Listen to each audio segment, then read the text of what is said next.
आकाशवाणी मध्य प्रदेश से प्रस्तुत हैं प्रादेशिक समाचार।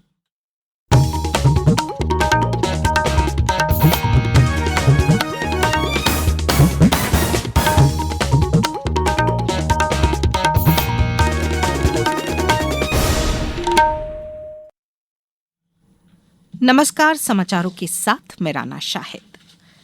प्रधानमंत्री नरेंद्र मोदी 3 दिन के G20 नेताओं के शिखर सम्मेलन में भाग लेने के लिए आज जोहानिसबर्ग के लिए रवाना हो गए हैं। यह दक्षिण अफ्रीका की उनकी चौथी आधिकारिक यात्रा है। इससे पहले श्री मोदी ने 2016, 18 और 2023 में 2 ब्रिक्स शिखर सम्मेलनों में भाग लिया था। जोहानिसबर्ग में हमारी संवाददाता ने बताया है कि वर्ष 2014 के बाद से यह 12वां G20 शिखर सम्मेलन होगा, जिसमें प्रधानमंत्री मोदी भाग लेंगे। केंद्रीय कृषि और किसान कल्याण मंत्री शिवराज सिंह चौहान ने आज महाराष्ट्र के नागपुर में राष्ट्र संत तुकडोजी महाराज नागपुर विश्वविद्यालय परिसर में एग्रो विजन के 16वें संस्करण का उद्घाटन किया। इस अवसर पर केंद्रीय मंत्री चौहान ने किसानों के लिए एक बड़ी घोषणा करते हुए कहा, हमने तय किया है कि प्रधानमंत्री फसल बीमा योजना में अब जल भराव और जंगली जानवरों से होने वाले नुकसान की भी भरपाई की जाएगी। मेरे किसान मित्रों, शेतकरी बंधु और भगिनियों, अब हमने तय किया है कि जल भराव के कारण, पानी भरने के कारण भी फसल अगर खराब होगी तो वह प्रधानमंत्री फसल बीमा योजना में शामिल कर ली गई है। अब उसके नुकसान की भरपाई की जाएगी। और कई जगह जंगली जानवरों से नुकसान होता है, तो उससे भी जो नुकसान होगा जंगली जानवरों को फसल के खाने के कारण, तो उसकी भरपाई भी अब प्रधानमंत्री फसल बीमा योजना में की जाएगी। मुख्यमंत्री डॉक्टर मोहन यादव ने आज भोपाल के गोविंदपुरा स्थित GIA एग्जीबिशन सेंटर में FED एक्सपो 2025 के दूसरे संस्करण का दीप प्रज्वलन कर शुभारंभ किया। यह एक्सपो प्रदेश में उद्योग, नवाचार और निवेश को बढ़ावा देने के उद्देश्य से आयोजित किया गया है।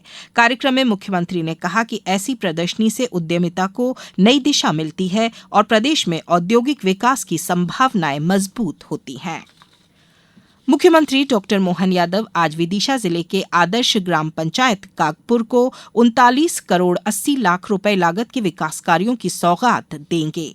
इन परियोजनाओं में शमशाबाद विधानसभा क्षेत्र में स्वीकृत 135 नवीन सामुदायिक भवनों का भूमि पूजन और नवनिर्मित हाट बाजार का लोकार्पण प्रमुख हैं। प्रदेश में मतदाता सूची के गहन पुनरीक्षण SIR अभियान के तहत तेजी से काम जारी है। रीवा में जहां प्रशासन ने उत्कृष्ट कार्य करने वाले BLO को प्रोत्साहित करने के लिए 100% डिजिटलाइजेशन पूर्ण करने पर मुफ्त मूवी टिकट, परिवार सहित डिनर और व्हाइट टाइगर सफारी जैसे आकर्षक इनामों की घोषणा की है, वहीं मुरैना जिले में भी उल्लेखनीय उपलब्धि दर्ज की गई है। मतदान केंद्र क्रमांक 254 गोलहारी के BLO मुकेश व्यास ने निर्धारित समय से पहले ही 100% कार्य पूर्ण कर मिसाल पेश की। मेरे द्वारा आज दिनांक तक मतदान केंद्र में दर्ज समस्त मतदाताओं को पर्ची वितरित कर ऑनलाइन रीडिंग का कार्य आज पूर्ण कर दिया गया है। इस कार्य में वरिष्ठ अधिकारियों का विशेष सहयोग रहा।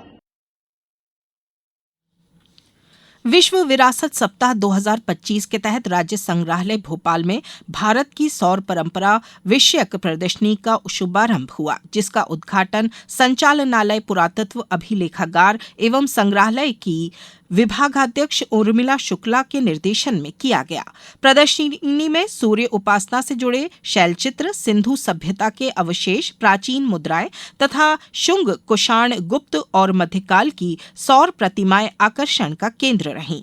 धरोहर विषयक प्रश्नोत्तरी में लगभग 142 विद्यार्थियों ने उत्साह से भाग लिया और विभिन्न प्राचीन विरासतों के बारे में जानकारी प्राप्त की। यह प्रदर्शनी आज से 25 नवंबर 2025 तक जनता के लिए खुली रहेगी।